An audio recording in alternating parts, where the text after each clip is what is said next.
తండ్రి, అత్యంత కృపా కనికరగల దేవ, మీకు స్తోత్రాలు. ఈ ఉదయకాల సమయంలో మీ సన్నిధానంలో మిమ్మల్ని ఆరాధించుకోవడానికి, స్తుతించడానికి, గణపరచడానికి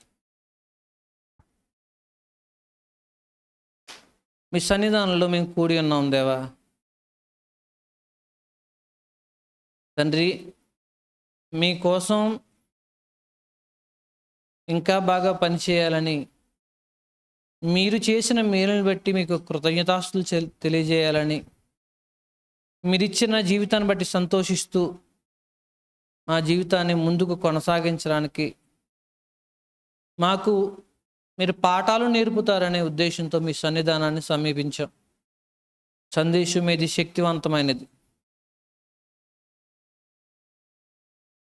మీ వాక్యాన్ని విని విశ్వసించి లోటుపాట్లని మీ వాక్కు వెలుగులో దిద్దుకోవడానికి సహాయం చేయమని వేడుకుంటున్నాం. తండ్రి,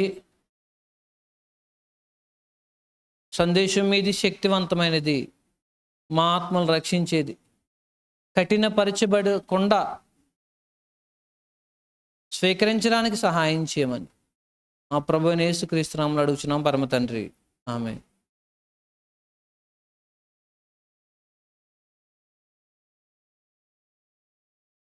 లూకాసు వార్త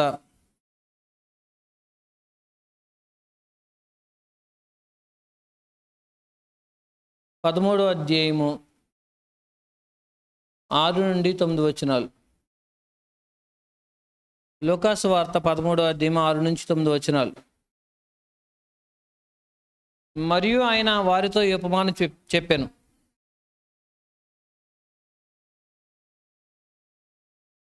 ఒక మనుషుని ద్రాక్ష తోటలో అంజూరపు చెట్టు ఒకటి నాటబడి ఉండెను. అతడు దాని పండ్లు వెతకవచ్చినప్పుడు ఏమీ దొరకలేదు.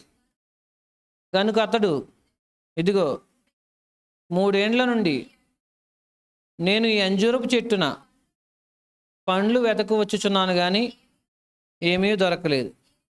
దీన్ని నరికివేయము, దీని వలన ఈ భూమి ఏల వ్యర్థమైపోవాలనని ద్రాక్ష తోటమాలితో చెప్పాను. అయితే వాడు, అయ్యా, నేను దాని చుట్టూ త్రవ్వి ఎరువేయమట్టుకు ఈ సంవత్సరం కూడా ఉండనేము. అది ఫలించిన సరి, లేని ఎడల నరికించి వేయమని అతనితో చెప్పాను. ద్రాక్ష తోటలో అంజూరపు చెట్టు. ఈ అంజూరపు చెట్టు బైబిల్ అంతట్లో ఒక విచిత్రంగా కనిపిస్తూ ఉంటుంది. ఎలాగంటే, ఈ అంజూరపు చెట్టు ప్రారంభంలో మొట్టమొదటి మనిషి తప్పు చేసిన తర్వాత ఏం చేశారు? అంజూరపు కచ్చడాలు, ఆకులు ఎలా కప్పుకున్నారు? తమ దేహాన్ని, సిగ్గును కప్పుకున్నారు. ఆదికాండం నుంచి ఇలా ప్రకటన గ్రంథం వరకు కూడా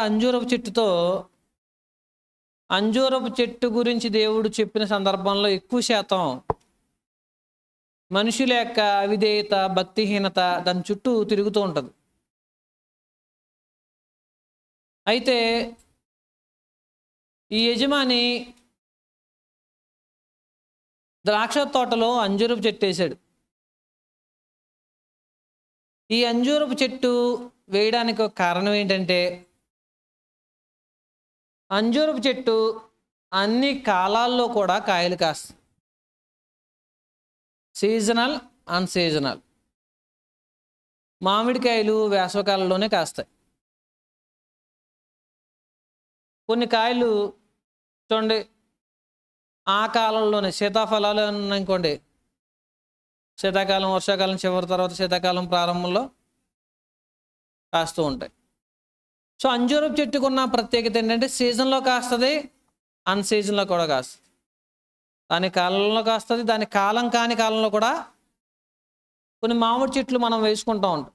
జనరల్గా మామిడి పంట ఎప్పుడు వస్తుంది? వేసవిలోనే వస్తుంది. కొన్ని మామిడి చెట్లు ఏం చేస్తాయి? ఎప్పుడు కాస్తుంది. వాటిని ఏమంటారు? పునస్కాపం అంటారు కదా. ఓకే, అయితే అంజూరపు చెట్టు లక్షణం ఇది. నహుము గ్రంథం 3:12 ఈ విషయం మనకు కనబడుతుంది. అంజూరపు చెట్టు. నహుము గ్రంథం 3:12. అయితే నీ కోటలన్నీయు అకాలపు పండ్లు గల అంజూరపు చెట్ల వలె ఉన్నవి. అకాలపు పండ్లు అంటే కాలం కాని కాలంలో. ఆ అంజూరపు చెట్లు ఆ కాలంలో కూడా కాస్తాయి. వాటిని కదిలింపగా ఏంటి అకాలంలో కూడా పంట ఎలా ఉంటుంది చూడండి. పండ్లు తినవచ్చిన వాని నోట అంటే అన్సీజన్లో కూడా కాయలు కాస్తుంది. ఇలా కదిపేసరికి నోట్లో పడతాయంట. అంత అద్భుతంగా ఈ చెట్టు కాస్తుంది. ఏ చెట్టు? అంజూరపు చెట్టు. కాలంలోనూ ఆ కాలంలో కూడా కాస్తుంది. ఇది తెలియని కొంతమంది మార్కు సువార్త 11:12, 13, 14 వచనాల్లో యేసుక్రీస్తు వారు అంజూరపు చెట్టుని శపించారు. ఈ అంజూరపు చెట్టుని శపించినప్పుడు ఆ కాలం అంటే ఏంటదా? అది అంజూర పండ్ల కాలము. అసలు మీ యేసు ప్రభుకు బుర్ర ఉందా? అసలు అంజూర పండ్ల కాలం కాని కాలంలో చెట్టు దగ్గరికి వెళ్ళి కాయలేదని చెప్పిస్తాడా? అంటే మీరు శీతాకాలం మామిడి చెట్టు దగ్గరికి వెళ్ళి మామిడికాయ లేవు, నువ్వు నాశనం అయిపోయింది చెప్పిస్తే ఎలా ఉంటుంది? మీకు కనీసం నాలెడ్జ్ లేదని అర్థమవుతుంది. ఈ మామిడికాయ ఏ కాలంలో కాస్తుంది? ఇప్పుడు పుట్టినోళ్ళు, ఇప్పుడు అక్షరాలు ఓనమాలు నేర్చుకున్న వాళ్ళు యేసు ప్రభును దూషించేలా మాట్లాడుతున్నారు. అసలు అంజూరపు చెట్టు చూడలేదు వీడు మొహం పెట్టుకుని. ఎప్పుడు ఆ చెట్లో ఉన్న ఏరియాలో పుట్టలేదు వీడు. మీ యేసు ప్రభుకి అసలు ఆ చెట్టుకి ఆ కాయని కాలంలోకి వెళ్ళి అది చూసారా? అటువంటి యేసు ప్రభుని నమ్ముకున్నారు మీరు. ఎంత తెలివైన వాళ్ళరా అంటూ ఉంటారు. అసలు నీకు బేసిక్ నాలెడ్జ్, కనీస జ్ఞానం లేదు. అంజూరపు చెట్టు ఎప్పుడు కాస్తుంది? ఎప్పుడూ కాస్తుంది, కాలంలోనూ. అసలు యేసు ప్రభు అంజూరపు చెట్ల తోటల్లో పెరిగినాడు, అంటే ఆ ప్రాంతంలో తిరిగినాడు. ఆయన తెలుసా? వీళ్ళకి తెలుసా? అవునా? వ్యవసాయం గురించి నేను మీకు చెప్పాను కూడా మీరు నవ్వుతారు. పాఠాల గురించి పిల్లలకి ఎలా చెప్పాలో మీరు నాకు చెప్పారనుకోండి, నేను నవ్వుతాను కదా. ఎందుకు? మీకు తెలిసినవి మీ ఏరియా అది మీకు బాగా తెలుసు దాని గురించి. కాబట్టి ఇప్పుడు మనం యేసు ప్రభు కూడా చూడండి, ఎందుకంటే అంజూరపు చెట్టు చుట్టూ ఒక కథ నడుస్తుంది. ఏంటి? ప్రస్తుతేమో మొదటిదేమో అవిధేయతకు సంబంధించి, రెండోది యేసుక్రీస్తు వారు శపించారంట. 14 వచ్చి ఆకలి కొని ఎక్కడికి వెళ్ళాడు? ఏం కాయలేదు. ఏమున్నాయి? ఆకులేమో నిండుగా, ఫలం లేక ఏమి పండక అలా ఉంది. శపించాడు, ఇక మీదట ఎన్నటికీ నీ పండ్లు ఎవరు. సాయంత్రానికి మాడిపోయింది, చెట్టు చచ్చిపోయింది. సో అంజూరపు చెట్టు అనగానే ప్రతి కాలంలో ఫలాలు కాస్తుందని, ఆ అంజూరపు చెట్టు ఎలా ఉంటుందంటే దాని ఆకారం చూస్తే ఇక్కడ పళ్ళు ఉంటాయి, కోసుకుని తినచ్చు అనే ఆశ చూపిస్తుంది. ఏ చెట్టు? దూరం నుంచి చెట్టు చూడగానే ఎలా ఉంది అంటారు, విగ్రహం పుష్టి నైవేద్యం నష్టి అని. మనల్ని కూడా మన బేకర్ ఆకారాన్ని, భక్తిని చూసి అయ్యి బాబు ప్రతి వారం వెళ్ళిపోతున్నారంటే మొత్తం ఫలాలన్నీ, లేకపోతే క్రైస్తువులు అంటే వెళ్ళనేమో అనుకుంటారు. కానీ ఏముండదు ఒకసారి. రైట్. లూకాసు వార్త 13 రండి. ఇదంతా దృష్టిలో పెట్టుకుని చదువుదాం. ద్రాక్ష తోటలో అంజూరపు చెట్టు ఉంది. అతడు దాని పండ్లు వెతక వచ్చినప్పుడు ఏమీ దొరకలేదు. రైతుకి ఏ సీజన్లోనైనా సరే అది ఏం చేయాలి? ఫలాలు కాయాలి. వెతికాడంట, వెదికేలా ఆశ పుట్టించింది. ఆకులు మాత్రం నిండుగా ఉన్నాయి, ఫలాలు లేవు. మొత్తం వెతుకుతున్నాడు చెట్టు అంతా, ఎక్కడా కాయలు లేవు. ఎన్ని సంవత్సరాలు వెతికాడు అలాగా? 3 సంవత్సరాలు వెతికాడు. ద్రాక్ష తోటకి వేసే వెరువు తింటుంది, ద్రాక్ష తోటకి పెట్టే నీరు తాగుతుంది, ద్రాక్ష తోటకి వచ్చే కాపుదాలు అది కూడా పొందుతుంది, ద్రాక్ష తోటకి ఉన్న అన్ని వసతులు దానికి కూడా ఉన్నాయి. అయితే ఇదేంటి?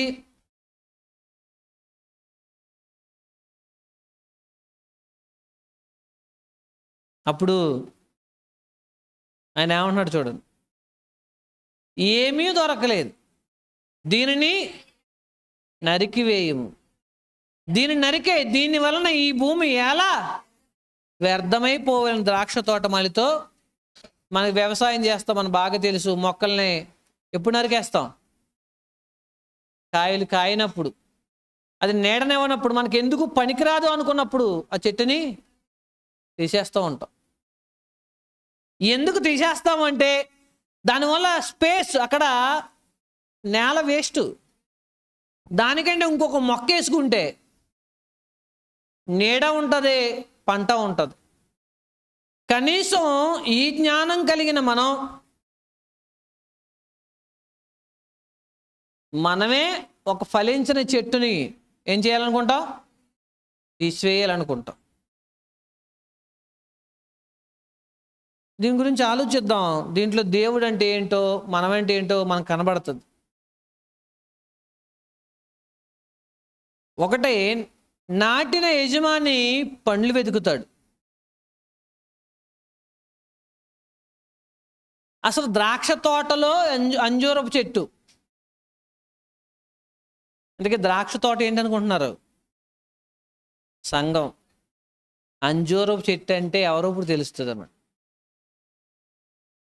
ఆయన సంఘం అనే ద్రాక్షవనంలో ఉంటూ ఆ ఫలాలు ఫలించకుండా ఎదుగుతున్న అంజూరపు చెట్టులా ఎవరున్నావో ఈరోజు వాళ్ళకే కోసం ఈ సందేశం. సంవత్సరాలు గడిచిపోతున్నాయి, రోజులు తరిగిపోతున్నాయి. ఇంక చిన్నపిల్లలు ఏమీ కాదు మనం. నాకు పెద్ద వయసు ఉండదండి అని చెప్పుకుని దాచేసుకున్నంత మాత్రాన చిన్నపిల్లలు ఏం కాదు. లేదండి నేను కూడా మీ అబ్బాయితో ఉంటానండి, నిన్నే పెళ్ళయింది, రేపొద్దున పెళ్ళయ్యే కూతురు ఉంది అంటే చిన్నపిల్లలు ఇంకా ఏ వయసు దాచుకుని ఏం బతికేద్దామని. సో మనకి ఎక్కువ వయసు అంటులకి తక్కువ అని చెప్పుకోవడానికి ట్రై చేస్తూ ఉంటాం. ఎన్ని సంవత్సరాలు గడిచిపోతున్నాయి, పళ్ళు లేవు, ఈ పళ్ళు లేవు, ఈ పళ్ళు లేవు, చెట్టుకి ఆ పళ్ళు లేవు. కొన్నాళ్ళకి ఇప్పుడు ఈ పళ్ళు ఉన్నాయి, తర్వాత ఈ పళ్ళు ఉండవు, ఆ పళ్ళు ఉండవు. పరిస్థితి ఏంటి? నాటిన యజమాని సంఘం అనే ద్రాక్ష తోటలు నిన్ను నాటిన నీ యజమాని అడుగుతాడు నిన్ను,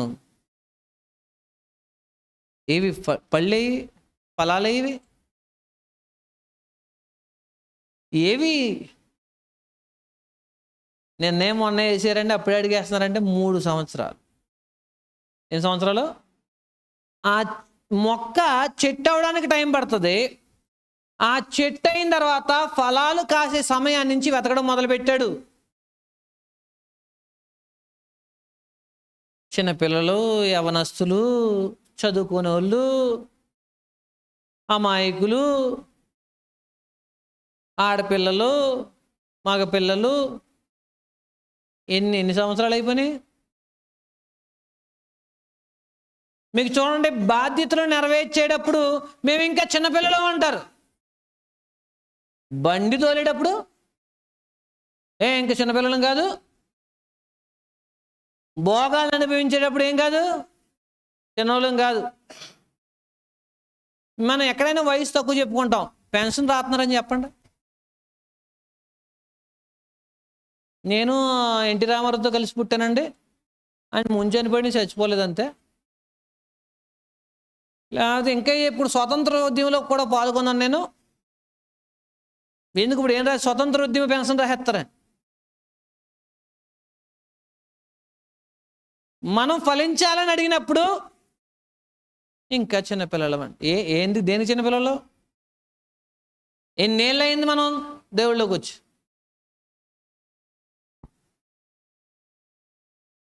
ఎదగడానికి సమయం ఇచ్చాడు, పండ్లు కాయడానికి. ఎదిగేటప్పుడు పళ్ళు చూసే రకం కాదు ఆయన. ఎదిగేటప్పుడు ఫలాలు కోరుకోడు. ఎదుగుతుంది కదా మొక్క, ఎదగాలి కదా ఫలాలు కాయడానికి.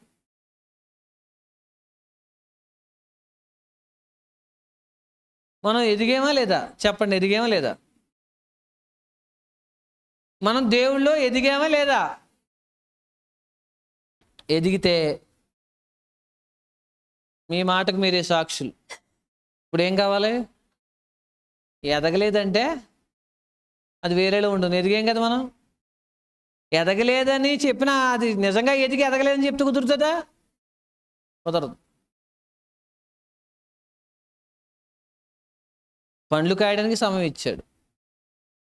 తర్వాత 3 సంవత్సరాలు వెతికాడంట. 3 వరుస సంవత్సరాలు, ప్రతి సంవత్సరం వస్తున్నాడు, కాయలు చూస్తున్నాడు సంవత్సరం అంతా. ఎందుకంటే అది ప్రతి కాలంలో కాయాలి కదా, ప్రతి కాలంలో కూడా కాయలు కాయాలి. మనం ఆదివారము అరటి మొలిచెను, సోమవారము వాడిపోయాను, మంగళవారం చచ్చిపోయాను, మళ్ళీ ఆదివారమే అరటి మొలిచాను. అప్పుడు దాకా అంతే. 3 సంవత్సరాలు వెతుకుతున్నాడు, కాయలు లేవు. అప్పుడు ఆజ్ఞ జారీ చేశాడు. ఏమని? నరికేయమని. నరికేయమని ఆజ్ఞ జారీ చేశాడు దేవుడు. ఫలాలు లేవు, జీవితంలో మార్పు లేదు, ఎదుగుదల లేదు. బాప్తిసం పొందినప్పుడు ఎలా ఉన్నావు, ఇప్పుడు అలాగే ఉన్నాం. అటు ప్రార్థనలో, వాక్యంలో, దేవుళ్ళలో, భక్తిలో, విశ్వాసంలో ఎక్కడా ఎదగలేని అంజూరపు చెట్టుకే ఈ కథ. నరికివేయమనే ఆజ్ఞ బయలుదేరింది. అంటే ఒక విషయం గుర్తుపెట్టుకోండి, నేను స్తబ్దుగా నాకు ఇష్టం వచ్చినప్పుడు, గుర్తొచ్చినప్పుడు చర్చికి వస్తాను. నాకు నచ్చితే కార్యక్రమంలో పాల్గొంటాను, లేకపోతే లేదు. జీవితం అలా వెళ్ళిపోతుంది. నాకు యూట్యూబ్లో బోల్డ్ ప్రసంగాలు ఉన్నాయి. సంఘం లేకపోతే ఏంటి, బోల్డ్ అవకాశాలు ఉన్నాయి. సో రకరకాల భావజాలంతో మనుషులు ఉంటారు, ఉండనివ్వండి, నష్టమేమి లేదు. ఇటువంటి ద్రాక్ష తోటలో నాటబడిన అంజూరపు చెట్టులకి ఒక రోజు వస్తుంది, నిన్ను తీసేయమనే ఆజ్ఞ రోజు వస్తుంది.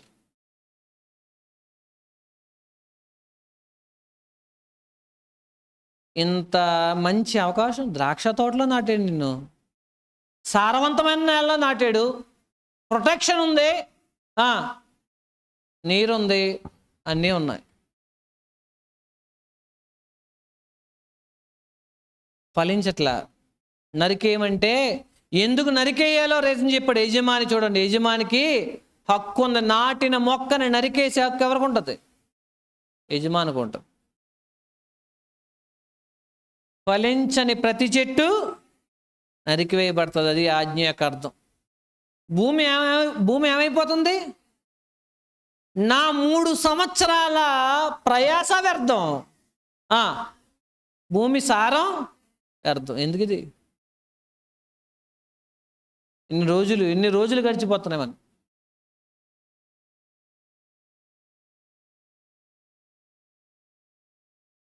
ఇప్పుడు కనికరంగల తోటమాలి ఏమన్నాడు చూడండి. కనికరంగల తోటమాలి ఏమన్నాడు చూడండి, చదవండి అన్నమాట. అయితే వాడు, అయ్యా, రోజు ఆ మొక్క ఎదగడం చిన్నప్పటి నుంచి చూశాడు, చక్కగా ఎదుగుతుంది, చక్కగా ఆకులతో నిండింది. అయ్యా చూడండి, మనం పెంచిన మొక్కను మన చేతులు నరకాలంటే గుమ్ముని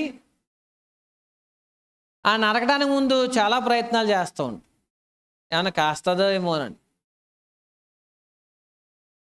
ఎక్కడైనా చిగురు వస్తుందేమోనని, ఈ సంవత్సరం అయినా పళ్ళు కనిపిస్తాయేమోనని. యజమానేమో చూశాడు, ఎదురు చూశాడు, 3 సంవత్సరాలు చూశాడు.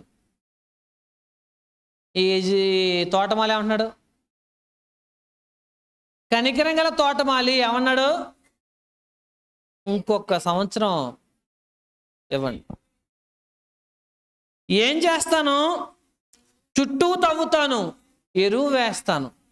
ఈ మొక్క, ఈ దరిద్రమైన మొక్క ఎదగపోవడానికి కారణం ఏంటంటే చుట్టూ ఉన్న దరిద్రం అన్నమాట. మనం ఎవరైనా ఎదగట్లేదంటే మన చుట్టూ కట్టుకున్న దరిద్రమైన అలవాట్లు, కంచు కోట.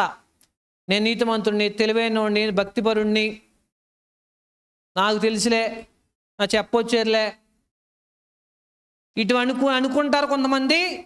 అలా అనుకునే వాళ్ళు వెంబడిస్తారు కొంతమంది. కొంతమంది వాళ్ళని సపోర్ట్ చేస్తూ ఉంటారు. పర్వాలేదు, దేవుడు చర్చికి వెళ్ళిపోతే పరలోకి వెళ్ళరా? వెళ్ళరు.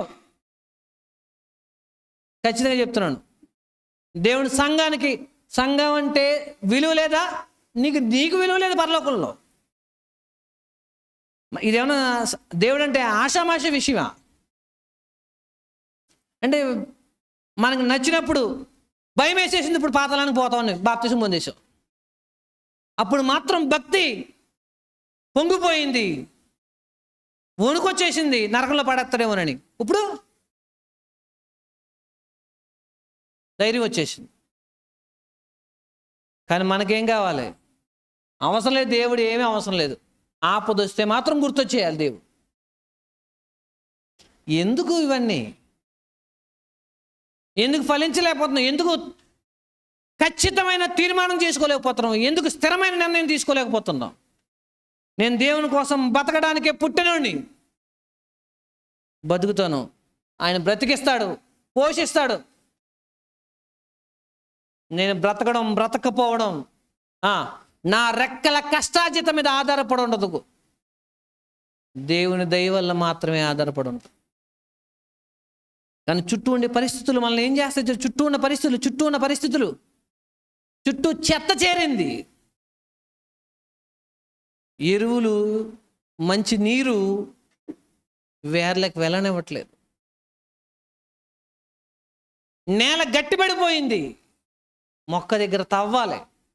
కఠినమైపోయిన నిర్ణయాలు. ఎన్నిసార్లు మనుషులకి దరిద్రమైన బుద్ధి ఉంటుందో తెలుసా? చూడండి మాట, హెబ్రీ పత్రిక. మానవ హృదయంతో అతి పెద్ద సమస్య ఏంటంటే 2వ అధ్యాయము 3వ అధ్యాయం, హెబ్రీ పత్రిక 3వ అధ్యాయము 12వ వచనం కాడి నుంచి, సహోదరులారా, జీవము గల దేవుని విడిచిపోవునట్టి విశ్వాసము లేని దుష్ట హృదయము. ఏంటది? ఏం లేని. ఇప్పుడు ఎవరు దుష్టులు చెప్పండి? మనల్ని ఎవరన్నా దుష్టులు అంటారా? అంటే ఊరుకుంటారు మీరు? మనల్ని అసలు అనరు. ఇక్కడ ఎవరైనా కత్తులు పొడవలతో యుద్ధానికి చేసుకుంటలేదుగా. దేవుడు అంటున్నాడు, విశ్వాసం లేని ఉంటే ఏమవుతుంది? జాగ్రత్త చూసుకోండి. ఎందుకు? రిస్క్ చూడండి. దేవుడి మీద నమ్మకం లేని మనుషులు ఎలా మారిపోతారు తెలుసా? తర్వాత, నేడు మీరు ఆయన శబ్దం వినిన ఎడల కోపం పుట్టించినప్పటి వలె మీ హృదయములను కఠిన పరచకూడని ఆయన చెప్పాను. ఏం చెప్పాడంటే, ఆయన శబ్దం వినిన ఎడల, ఆయన మాట వినిన ఎడల మీ హృదయాలు ఏం చూసుకోకండి. ఆయన శబ్దం వినిన ఎడల, ఏం చేయండి? హృదయాలని, అంటే ఆయన శబ్దం విన్న తర్వాత ఇంకో మనుషులు దుష్ట హృదయం ఉన్నవాళ్ళు, విశ్వాసం లేనోళ్ళు, దేవుడు అంటే భక్తి లేనోళ్ళకి హృదయం కఠినమైపోతుంది. హృదయం కఠినమైపోతుంది. మమ్మల్ని ఎందుకు అనాలి, మమ్మల్ని అంటున్నారు. ఎవరికి కావాలి అసలు? భవిష్యత్తు అంటే ఏంటో తెలియక మీరు యేసుప్రభువుని నమ్ముతారా? నమ్మితే ఆయన చెప్పినవన్నీ నమ్ముతారా? పౌలు గారు, అపోస్తులు, పేతురు గారు రాసినవి దేవుని మాటలు నమ్ముతారా? అవి జరుగుతాయని నమ్ముతారా? మరి అవి జరుగుతున్నాయని, జరగబోతున్నాయని నమ్మిన మనం ఎందుకు సిద్ధపడట్లేదు, సీరియస్గా తీసుకోవట్లేదు? రేపు చచ్చిపోతామన్నది నిజం, దేవుడు ముందు నిలబడాలనేది నిజం. ఈ బ్రతికే లోపు అబద్ధంలో ఎందుకు బతుకుతున్నాం?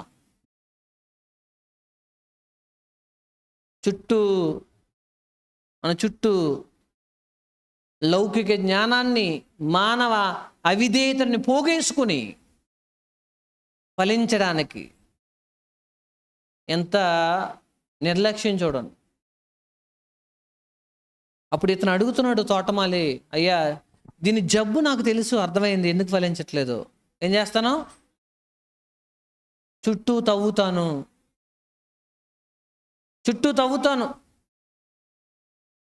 దేవుని సంఘం అనే ద్రాక్షావనంలో ఎదుగు బదుగు లేని ప్రతి అంజూరపు చెట్టుకి ఆయన చెప్పేది ఏంటంటే, ఈ జర్నీలో నిన్ను దేవుడు సరిచేయాలనుకుంటాడు. ఫలించనకపోతే, నువ్వు దిద్దుకోకపోతే, నిన్ను మార్పు చెందించడానికి ఆయన ఏం చేస్తూ ఉంటాడు? తవ్వుతాడు,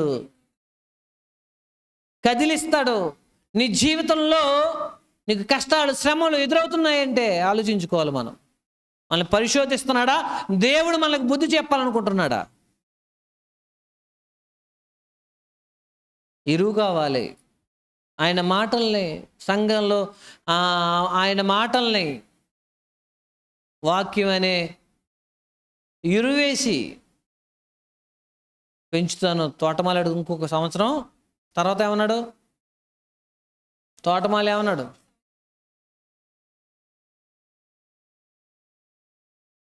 లేని ఎడల. తోటమాలి స్వరం మారిపోయింది. ఏంటి? ఇందాక ఏమన్నారు? కనికరం గల తోటమాలి. ఇప్పుడు ఏమంటున్నాడు? ఇలా యజమాని, తోటమాలి ఎవరు ఎక్కువ కనికరం గలవారు? చెప్పండి. ఆయన 3 సంవత్సరాలు ఇచ్చాడు, ఈయన అదనంగా అడిగాడు. యాక్చువల్గా అలా మనం డివైడ్ చేయలేం, కానీ ఒక రకంగా చూసుకుంటే యజమాని 3 సంవత్సరాలు చూశాడు. మనం అదనంగా ఇచ్చే సంవత్సరాన్ని అయిపోయి నాకు అవకాశం దొరికిందను, మరి ముందు 3 సంవత్సరాలు అవకాశం కదా ఇచ్చాడు. ఏ తోటమాలి, వినండి, ఏ తోటమాలి ఎరువేసి నీళ్లు పెట్టి ఈ చెట్టుని బాగా పెంచుతానన్నాడు. ఆయన అంటున్నాడు, అయ్యా అప్పుడు కూడా ఫలించకపోతే నరికేయండి. మన భవిష్యత్తు సంఘం అనే ద్రాక్షావనంలో ఉన్న అంజూరపు చెట్లన్నిటికీ హెచ్చరిక ఏంటో తెలుసా? ఫలించకపోతే నరికించడమే. దేవుని దీర్ఘశాంతాన్ని మనుషులు చేతకానితనం అనుకుంటున్నారు. 3 సంవత్సరాలు చాలామంది జీవితంలో కొన్ని అంజూరపు చెట్లకి టైం అయిపోయింది. 3 సంవత్సరాలు అయిపోయింది. 1 సంవత్సరం గడువు ఇచ్చాడు తోటమాలి, మన ప్రభువైన యేసుక్రీస్తు. అది కూడా అయిపోతుందేమో మనకు తెలియట్లేదు. మన గడియారం టైం అయిపోతుంది, ఎప్పుడైపోతుందో తెలీదు. నరికేయడమే. ఏం తక్కువ చేశాడు మనకి? ఎన్ని వనరులు ఇస్తున్నాడు దేవుడు మనకి.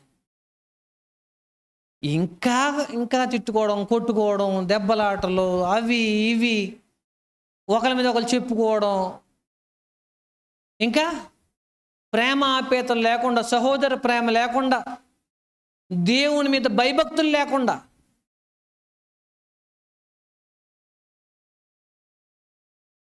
సినిమా హాల్కి వెళ్ళి బయటకు వచ్చి పాట పాడేస్తున్నాడు ఒకడు. ఒక్కసారి చూసాడు సినిమా. ఎన్నిసార్లు పాటలు అంటున్నారు మీరు? ఎన్నిసార్లు పాటలు అంటున్నారు? ఒక్క పాట రావట్లేదు మనకి. ఇక్కడ 2 స్టెప్పులు చూస్తాడు, ఇక్కడ బయటకు వచ్చేసి గంతులు వేస్తాడు. మన నడవడికి ఎలా ఉండాలో ఎన్ని వచనాలు చదివాం మనం. ఇప్పటికి రావట్లే నడవడికి.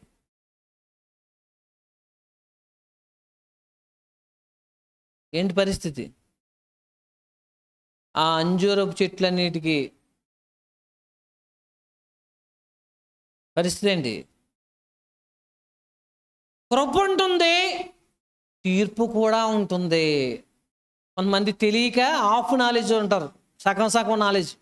వాళ్ళకి బైబిల్ తెలియదు, బతుకు తెలియదు. దేవుడు చెట్టు వేసాడు, ఈ చెట్టుని మళ్ళీ ఆయన పీకడు, ఎక్కడ తీసుకెళ్ళిపోతాడు అనుకుంటున్నారు.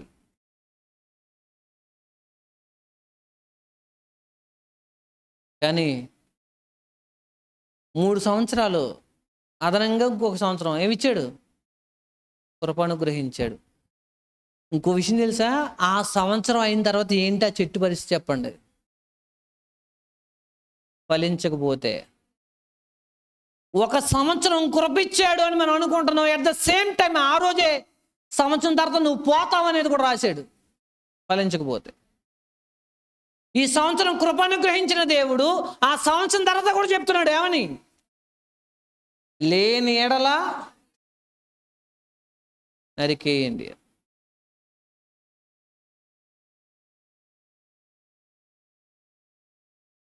2 పేతురు 3:9.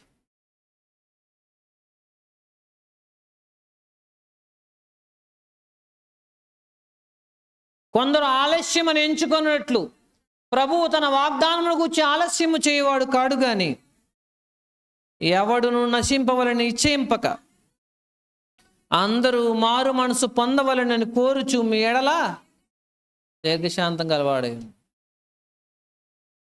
ఆయన ఏం చేస్తున్నాడు? ఆలస్యం చేస్తున్నాడు. ఆలస్యం చేస్తున్నాడంటే ఇంకా అలాగే పొడిగిస్తాడని కాదు.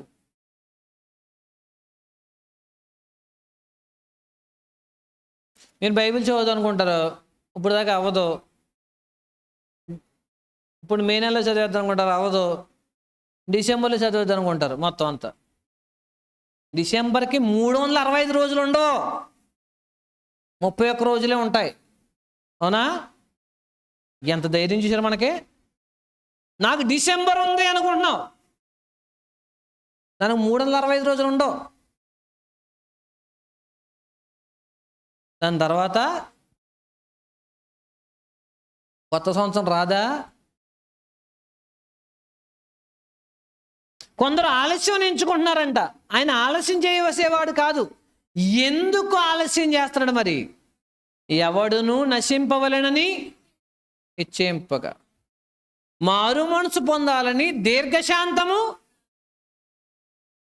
మీరు అనుకోవచ్చు, ఒకవేళ మనం ద్రాక్షవనంలో ఉంటే, మనం అంజూరపు చెట్టు కాకపోతే అంజూరపు చెట్టుకి అంత టైం ఎందుకు, వెంటనే లేపేయచ్చు కదా అని. ఆయన ఏమనుకుంటాడు? మనం ద్రాక్ష చెట్టు అనుకుని అంజూరపు చెట్టుని లేపేయాలనుకుంటున్నాం, మనమే అంజూరపు చెట్టు అయితే ఏంటి? ఇప్పుడు ఏమంటారు? కొంచెం టైం ఇవ్వండి, 1 yearలో. అది ఇప్పుడు విషయం ఏంటంటే, తులసి వనంలో గంజాయి మొక్కలాగా ఈ ద్రాక్ష తోటలో అంజూరపు చెట్టు. కానీ క్రైస్తవ్యంలో పరిస్థితి అంజూరపు తోటలో ద్రాక్ష చెట్లు అయిపోయింది పరిస్థితి. అంటే అంజూరపు చెట్లు ఎక్కువ, ద్రాక్ష పాదులు తక్కువ.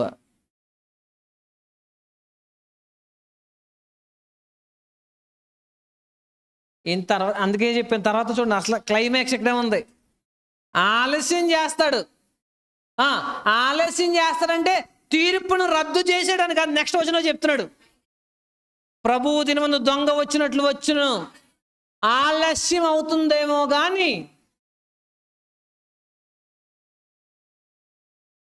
తీర్పు లేకుండా ఉండదు. మళ్ళీ ఎలా ఉంటుందంట? దొంగ వచ్చినట్లు. ఆ దినము మనం పాతికిపోయిన నేలలోంచి పీకేసి. మీకు అర్థమైందా? చాలామందికి దేవుడొద్దు, ఇవే ఆస్తులు, సంపదలు, ఇవే తిండి, ఇవే ముఖ్యం. అసలు ఆ ఉండరు రోజు ఉంటుంది తెలుసా నీకు? చాలామంది కొంచెం సెటిల్ అవ్వాలని మేము ఏమవ్వాలి? సెటిల్ అవ్వాలా? భూమికే సెటిల్మెంట్ లేదు అక్కడ. భూమే స్టాండర్డ్ కదా, ఇంకా స్థిరపడాలి కదండి. మేము బాగా స్థిరపడిన తర్వాత భక్తి దొర్లించేస్తాం అసలు దేవుడికి. కీర్తనలో అంటాడు, భూమి మీద స్థిరముగా ఉన్నవాడు ఒకడును. మరి ఎవడు స్థిరపడ్డాడు? నేలలో పడ్డాడు, సమాధిలో పడ్డాడు. కానీ స్థిరపడినోడు, స్థిరపడ్డం అంటే మనం ఏమనుకుంటాం? మీ అంచనా, ఊహ చెప్పండి. స్థిరపడ్డం అంటే ఓకే, నేను చదువుకుంటున్నాను కాబట్టి ఇప్పుడు నేను పెద్ద టైం వెచ్చించలేను దేవుడికి. కొంచెం జాబ్ వచ్చిన తర్వాత వెచ్చిస్తాను. జాబ్ వచ్చింది, ఏమంటారు తెలుసా? ఖాళీ ఉండట్లేదు, ఓవర్ టైం చెప్పేస్తున్నారు, అసలు ఖాళీ ఉండట్లేదు అంటారు. ఓకే, అయిపోయిన తర్వాత కొంచెం పాస్టర్ గారు ఏమనుకోకండి, పెళ్ళి సంబంధం చూడండి, చూసిన తర్వాత మొత్తం ఏమైపోతాను? ఫ్రీ అయిపోతాను. ఇప్పుడు వచ్చిన తర్వాత బాధ్యతలు మొదలవుతాయి, అంతే కదా. ఒక 2-3 సంవత్సరాలు పిల్లా జల్లా తయారవుతారు, అంతే. అప్పుడు ఏ ఊర్లో ఏ హాస్పిటల్లోనో తెలిసిపోతాయి మనకి. మందుల రేట్లు ఎంతో తెలిసిపోతాయో మనకి, పెట్రోల్ రేట్లు ఎంతో తెలిసిపోతాయి, అవునా? అసలు ఏ ఊరు ఎంత దూరం ఉంటుందో తెలిసిపోతుంది మనకి. అప్పుడు చాలా విషయాలు తెలిసిపోతాయి. అప్పుడు ఎక్కడ కనుక మనకు బాధ్యతలు పెరిగిపోతాయి ఖచ్చితంగా. కొంత తర్వాత వద్దాం, వాళ్ళు గట్టెక్కుతురంటులకి మనకే వినండి, మనకు ఓపిక అయిపోతుంది. అప్పుడు నడువు నొప్పి, కీళ్ళ నొప్పి, కాలు నొప్పులు, జబ్బులు మొదలవుతాయి. పోనీ ఈ జబ్బులతో నేను ఎలాగా ముందే పోతాననుకుని అమ్మాయికి అబ్బాయికి సంబంధం చూసి అటు ఊరంతా తిరుగుతూ ఉంటాం. దేవుడి దగ్గర రావు, అన్ని ఊర్లు సంబంధాల కోసం తిరుగుతూ ఉంటాం. ఏదో జరుగుతుంది, పెళ్లి చేసాం. సాధారణంగా పెళ్ళి అయిన తర్వాత కీచులాటలో మళ్ళీ మావలే. ఇంట్లో సమాధానం లేదండి, సమస్యలు, దెబ్బలాటలు, గొడవలు. మా అమ్మాయికి అల్లుడికి పోసకట్లేదని అయిపోయింది జీవితం. వాళ్ళని సెటిల్మెంట్ చేస్తులోకి ఊరు పొమ్మంటుంది, వల్లగాడు రమ్మంటుంది రెడీగా, పిలుపుమాల. అది చచ్చిపోతామని తెలిసినప్పుడు వెంటనే భక్తి వచ్చేస్తుంది. ఇప్పుడు పాస్టర్ గారు దేవదూతలా కనపడతారు. కొంచెం నూనె రాసి ప్రార్థన చేయండి, కొంచెం మళ్ళీ మన పాస్టర్ గారితో అయితే ప్రార్థన మీకు ఉంటుందేమో, అన్ని పాస్టర్లకి చెప్పేయండి. ఏ చర్చిలో పడి 10 చర్చిలో ప్రార్థన చేయండి, ప్రార్థన చేయండి, ప్రార్థన చేయండి, ప్రార్థన చేయండి. అందరూ ఏంటి అన్నీ నేసి దేవుడు ఏం చేయాలి? ఇప్పుడు దాకా దేవుడు మొహం చూడండి ఏం చేయాలి? మృతుల్లో ఉండి లాజరు లేపినట్టు లేపేస్తే 3వ రోజు శుభ్రంగా తినేసి మళ్ళీ వచ్చే వారం మనం ఏమనుకున్నాం? ఆయన అది వెంటనే చెప్పాడు, కృప వల్ల తీర్పు ఆలస్యం అవుతుంది కానీ తీర్పు లేకుండా ఉండదు. ఈ భూమికి చూడండి 10వ వచనం, ఆ దినమున లాస్ట్ డే, ఈ ప్రపంచానికి చివరంటూ ఒక రోజు ఉంది. ఆ రోజు ఈ ప్రపంచానికి దీపావళి. అప్పుడు పేల్తాయి పిటేపుకాయలు, తారాజువ్వలు, తారాజువ్వలుగా తారలే జువ్వలు చూడండి, నక్షత్రములు. ఇప్పుడు మనం ఏ జువ్వ తార దగ్గరికి వెళ్దాం, కానీ తారలు ఈ జువ్వల దగ్గరికి వస్తాయి. ఆ రోజు ప్రపంచానికి సందడే సందడి. చాలామంది చాలా ఇష్టం, పెద్ద పెద్ద సౌండ్ పెట్టుకుని పేల్చుకుంటారు కదా, పెద్ద పెద్ద సౌండ్. 100వ రోజు ఉంది నీకు. తర్వాత పంచభూతములు మిక్కటమైన వేండ్రముతో భూమియు దాని మీద ఉన్న కృత్యములు, ఈ నేల ఆ 10 ఎకరాలు నాదే కాలిపోతుంది. ఈ ఇల్లు ఫలానా వాళ్ళ పేరెట్టుకుని చెక్కించుకొని ఫలానా నా నివాస స్థలం నాది కాలిపోతుంది. కాలిపోయే బూడిదైపోయే దానికోసం మాత్రం తెగ నూళ్ళేసుకుంటాం. స్థిరమైన నివాసం ఉంది, అసలు దానికోసం ప్లానింగ్ లేదు, దానికోసం ఆలోచన లేదు, దానికోసం మన జర్నీ లేదు. అసలు ఏ కోసాన చూస్తున్నా ఎవరిలోనే నాకు కనిపిస్తుందా? నేను చదువుకుంటున్నానంటే సీరియస్గా చదువుకుంటున్నాను. ఎందుకు చదువుకుంటున్నానంటే నేను దేవుని కోసం బతకాలి, నా జీవనోపాధి కోసం ఒక వృత్తి కావాలి కదా, చదువుకుంటున్నాను. దేవుని కోసం బతకాలి, దేవుని పని చేయాలి, దేవునికి దగ్గరగా ఉండాలి నేను అని అనుకుంటాం మనం. అమెరికా, ఇంగ్లాండు, ఆస్ట్రేలియా, ఇంకేంటి, ల్యాంబోర్గిని, ఈ కార్లు మొత్తం ఇదేనా అంటే నాకు నా లెవెల్కి, నా తెలివితేటలకి ఇండియా సరిపోదు. కాబట్టి ఇతర దేశాలకు వెళ్ళి నేను ఏం చేస్తాను? సో ఎక్కడికైనా చేయొచ్చు, తప్పులేదు, పాయింట్ అది కాదు. అది దేవుని కోసం బతకాలి. నేను పలానా దేశం వెళ్దాం అనుకుంటున్నాను, ఉద్యోగం చేద్దాం అనుకుంటున్నాను, ఉపాధి సంపాదించుకుంటున్నాను. ఎందుకోసం? కాలిపోయే భూమి కోసం కాదు. నాకు తెలుసు భూమి కాలిపోతుందని, లయమైపోతుందని. కాలిపోని స్థిరమైన నివాసం ఉంది, దానికోసం నేను కష్టపడాలనుకుంటాను. మీకు ఎవరైనా పొలం చూపించి, మంచి పొలం, ఈ పొలం అసలు ఏం పండదన్నారనుకోండి, అంటారు మీరు ఎందుకు పని చేయదంటే వెంటనే రేట్ మార్చేస్తారు. అలా అయితే ఎవడుకుంటాడండి కదా.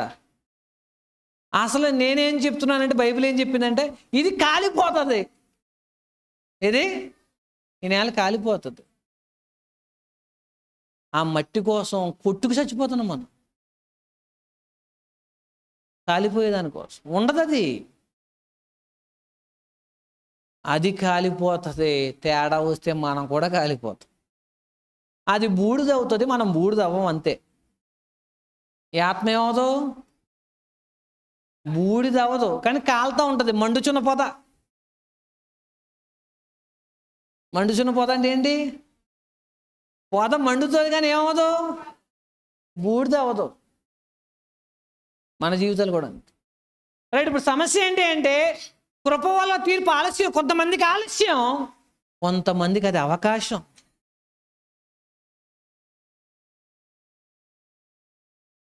మేము బైబిల్ తెచ్చుకోవట్లేదు, కనీసం వాక్యం చూడట్లేదు, చదవట్లేదు, ప్రార్థన లేదు, భక్తి లేదు, ఏమీ లేదు.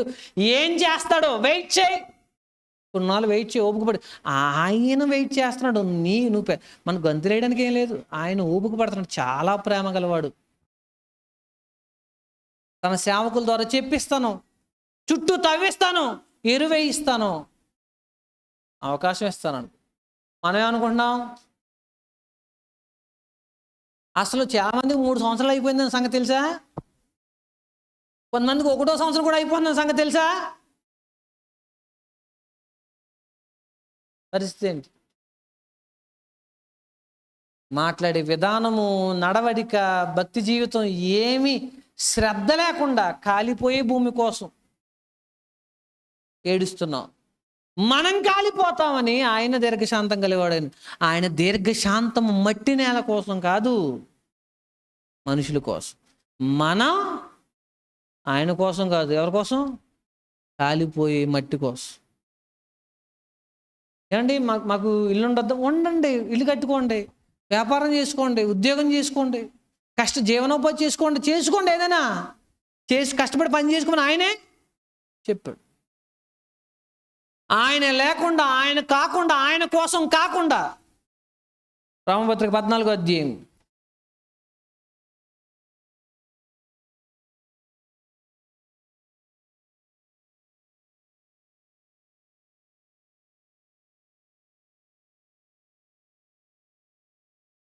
మనలో ఎవడును 7వ మనలో ఎవడును తన కోసమే బ్రతుకుడు,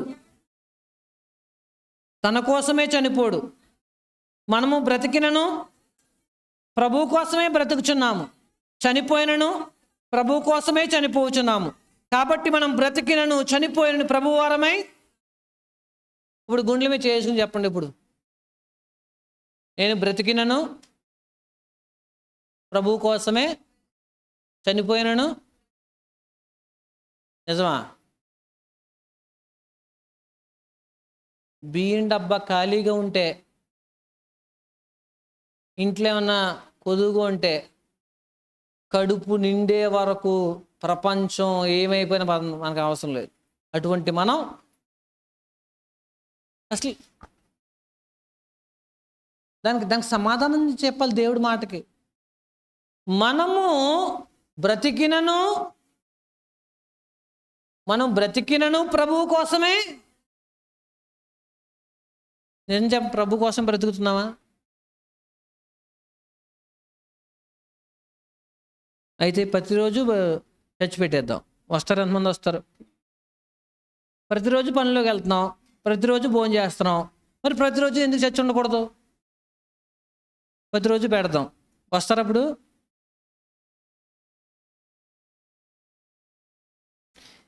మా పాస్టర్ గారికి ఈ మధ్యన పెచ్చెక్కిపోయింది. బైబిల్ క్లాసులు ఎక్కువ చదివేసి బైబిల్ స్టడీ అంటున్నారు, అయ్యి అంటున్నారు, అందరం ఎక్కువ బైబిల్ చదివేసి తేడా వచ్చేసింది మొత్తానికి. ప్రభు ఆయన కొంచెం పెచ్చ తగ్గించాలని మాట్లాడతారు మీరు కదా. కానీ మరి అలా అంటారు. ఇలా అంటే ప్రభు కోసమే మేము బ్రతుకుచున్నాము. అన్ని వారాలంటే కష్టం బ్రదర్ గారు, అన్ని రోజులంటే కష్టం కదా. మా కోసం మేము బ్రతకాలి కదా. నేను జనరల్ ప్రపోజల్ అంటేనే మీకు అదోలా ఉంది. అది నిజమైతే మొదటి రోజు ఓపెనింగ్ కాబట్టి అందరూ వస్తారు. రెండవ రోజు అరణ్యంలో కొంతమంది పోతున్నట్టు, ఒకసారి 5,000 మంది, 10,000 మంది, 25,000 మంది పోతున్నట్టు అలా తగ్గిపోతుంది. చివరిగా ఒక ఆయన ఉంటారు, పాస్టర్ గారు ఉంటారు. ఎవరైనా వచ్చారో లేదు చూసుకోవాలి కదా మరి కదా. మీకు చెప్పిన గతంలో ఒకరోజు ఉపవాస ప్రార్థనలు మొదలెడదామని 72 గంటలు 3 రోజులు 72 గంటలు సంపూర్ణ ఉపవాస ప్రార్థన మొదలెట్టారు. ఉపవాసం గురించి మంచి సబ్జెక్ట్ చెప్పి ఉద్యమం వచ్చింది సంఘానికి అందరికి. ఆదివారం తెల్లవారుజామున మొదలుపెట్టారు. ఆది, సోమం, మంగళవారం తెల్లవారుజాముకి అయితే అందరూ ఉత్సాహంగా వచ్చేసారు. మొత్తం చర్చి కలకల్లాడిపోను. ఏంటి మొత్తం 72 గంటలు ఆపకుండా ప్రార్థనలు చేయాలి మొదలెట్టారు. 12 వరకు కూడా బాగానే ఉన్నారు. ఎందుకు రోజు ప్రతి ఆదివారం అలాగ వస్తారు కదా. ప్రార్థనలు చేస్తున్నారు, వాయిస్లు ఎక్కువ వినపట్ల. కొంచెం మధ్యాహ్నానికి సగం తగ్గారు. సాయంత్రానికి సైలెంట్గా ప్రార్థన చేసి వెళ్ళిపోతున్నారు అంతే. తర్వాత అర్ధరాత్రి 12 అయింది. చూసుకుంటే ఒక 4 ఉన్నారు. పాస్టర్ గారు, అలా ఆవిడ, ఇంకో 2 విశ్వాసం. తెల్లవారుజాము అయ్యేసరికి ఈయన కూడా ప్రార్థన చేస్తూ ఫోన్ వెళ్ళిపోయారు. మే 4 ఉంటాం. వెనక్కి తిరిగి చూసేది ఎవరు లేరు. పాస్టర్ గారు కూడా వెళ్ళిపోయారు.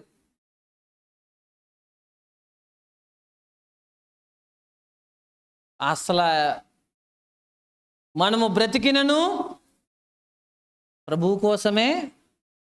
మరి ఎవరు నెరవేరుస్తాడు అది? పోనీ మనం 24 గంటలు 72 గంటలు ఉపవాసం చేయట్లేదు కదా.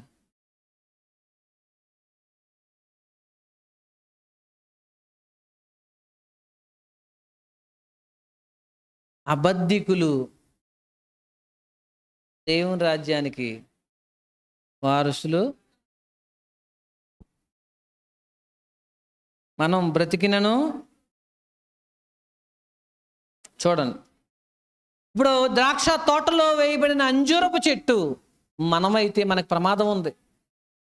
ఇంకా ఫలాలు లేకపోతే అసలు మీకు వచ్చిన నిబద్ధత లేదు, సీరియస్నెస్ లేదు.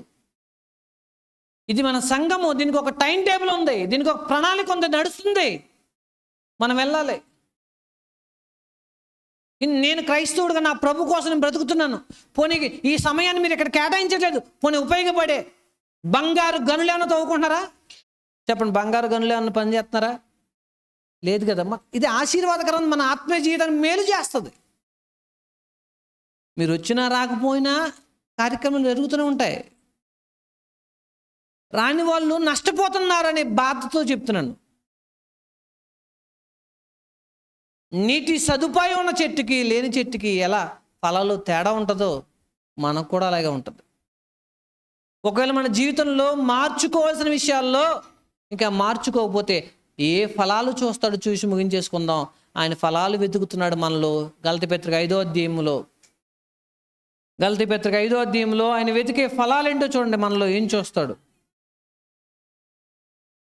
ఆత్మ ఫలం ఏమనగా ప్రేమ, 5వ అధ్యాయము 22. ప్రేమ, సంతోషము, సమాధానము, దీర్ఘశాంతము, దయాలుత్వము. ఫస్ట్ ఆయనకు ఫలం కావాలంట. ఏంటది? ఎక్కడుంది?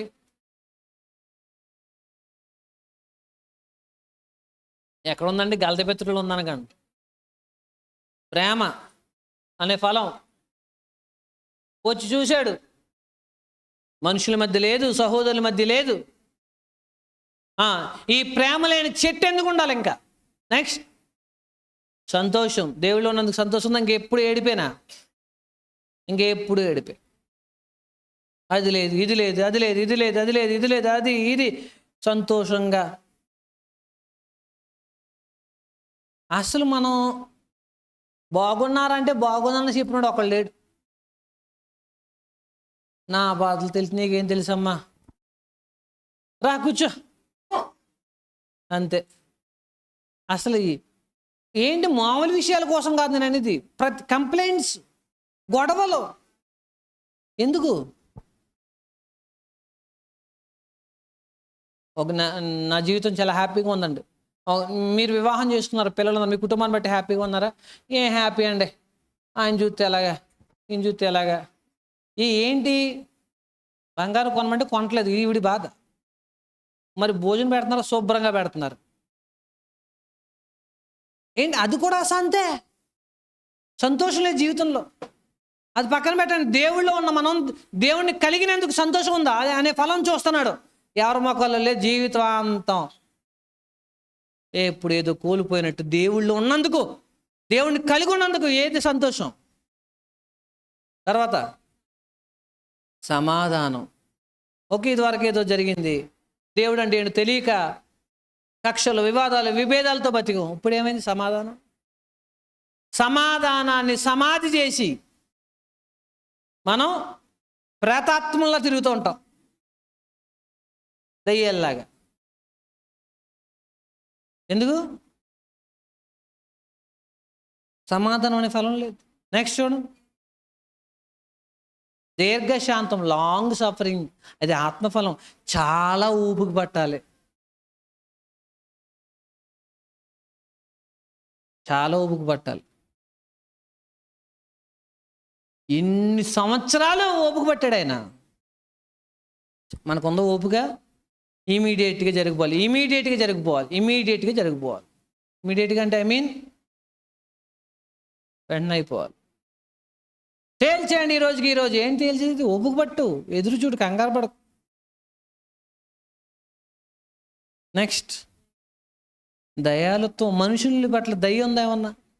ముసలి వాళ్ళు పోనీ అంతే, అందరు ముసలోళ్ళు, వాళ్ళకి టైం అయిపోయింది, నెల చేదస్తుంది అన్నారు, దయ ఉందా? పోనీ తెలియక చిన్నపిల్ల అందే, అంత అనుభవం లేదు అని దయ ఉందా? దయ్యాలత్వం అయిపోయింది అంత. నెక్స్ట్ మంచితనం అంట. మంచితనం మచ్చుకైనా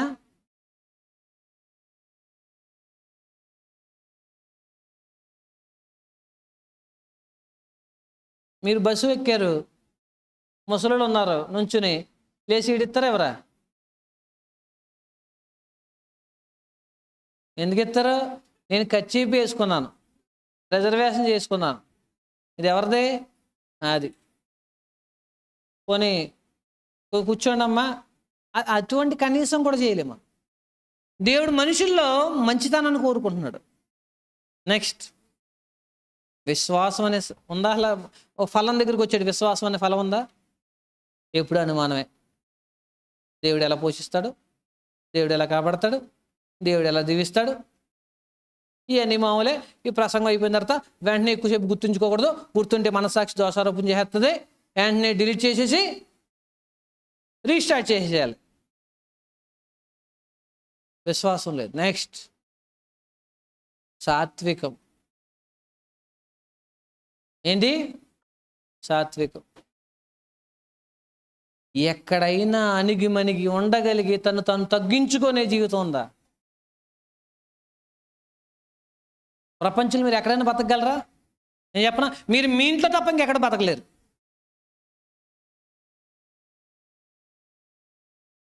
ఎందుకు బతకలేరు? చాలామంది ఉంటారు, ఈవిని ఎవరు చేసుకుంటారో కానీ మహానుభావుడు అయిపోయాడని. ఎందుకు? ఈవిడ వాళ్ళింట్లోనే బతకగలదు, వాళ్ళింటికి వెళ్తే ఏమైపోతాడని. సాత్వికం ఉండదు. సాత్వికం అన్నవాడు ప్రపంచంలోనే ఎక్కడైనా బతకగలడు. తనకు అనుకూలంగా లేని వాతావరణంలో కూడా ఓపిక పట్టి బతకగలుగుతాడు సాత్వికుడు. నెక్స్ట్, ఆశా నిగ్రహం. మన సమస్యలకి ఇదే. మనకి 50 రూపాయలు ఉంటాయి జేబులో, 100 రూపాయలు చాక్లెట్ కొనేసుకోవాలి. ఇప్పుడు ఈ 100 రూపాయలకి 50 రూపాయలు అప్పు చేయాలి. ఎంత అయింది? ఇప్పుడు 50 రూపాయలు అప్పు చేసాం. అప్పు తెచ్చిపోయిన తర్వాత రోజు ఇంకొకటి అడుగుతాడు, ఇంకొకటి దగ్గర 100 రూపాయలు అప్పు చేసాం. ఇప్పుడు ఏమైంది? చాక్లెట్ తినాలనే ఎందుకు? ఆహారం తినగలుగుతున్నావు కదా. నీ స్థాయి ఏంటి? నీ పరిస్థితి ఏంటి? ఓకే, నీకేమైనా భవిష్యత్తులో వచ్చే ఆదాయం ఉందా? ఉన్న పరిధిలో, ఉన్న పరిస్థితుల్లోనే ఆశా నిగ్రహం కలిగి ఉండాలి. నెక్స్ట్, ఇవి ఏంటి? ఆత్మఫలాలు. కాబట్టి అంజూరపు చెట్టులా ఫలించకపోతే మనకేంటి? ఫలించని ప్రతి చెట్టు ప్రార్థన చేసుకుందాం. పరలోకమందున మా తండ్రి, మహాకనికరం గల దేవ, ద్రాక్ష వనంలో మీ సంఘములో మమ్ములు మీరు నాటి ప్రతి తీగ ఫలించాలని మీరు కోరుకున్నారు. దేవా తండ్రి, ఇదిగో సంఘం అనే ద్రాక్ష వనంలో నాటబడిన ఒక అంజూరపు చెట్టు కూర్చిన ఉపమానం మేము విన్నాం. దేవా, ఇరువు ఉన్న వసతులున్నా ఫలించని అంజూరపు చెట్టుకి మీ కృప ద్వారా అవకాశం ఇచ్చినా ఫలించకపోతే నరికివేయబడుతుందని జ్ఞాపకం చేసుకుని ఆ లోపాలను దిద్దుకోవడానికి సహాయం చేయండి. ప్రేమ, సంతోషము, సమాధానము, దీర్ఘశాంతము, దయాలత్వం, మంచితనము, సాత్వికము, ఆశానిగ్రహం అనే ఫలాలతో మా జీవితాలు వెలుగొందడానికి సహాయం చేయండి తండ్రి. ఇదిగో కాలిపోయే ఈ భూమి కోసం కరిగిపోయే జీవితాన్ని మా ఆయుష్కాలని సమర్పించి నిత్య నివాసాన్ని వదులుకునే మూర్ఖుల్లాగా అవిధేయులుగా మేము ఉండకుండా ఆయుష్ అవకాశాలను నోపేడే మీరు వాక్యంలో హెచ్చరిస్తున్నప్పుడు దిద్దుకోవడానికి సహాయం చేయమని వేడుకుంటున్నాం. ఇశ్రాయేలు వలె మీ శబ్దం విన్నప్పుడు తండ్రి కఠినపరుచుకొని దుష్ట హృదయంతో మీకు అవిధేయులే నశించిపోకుండా మీ కృపను పొందుకుని మా ఆత్మను రక్షించుకోవడానికి సహాయం చేయమని మా ప్రభువైన యేసుక్రీస్తు వారి పేరటి ప్రార్థనలను అడుగుచున్నాం పరమ తండ్రి. ఆమేన్. అందరికీ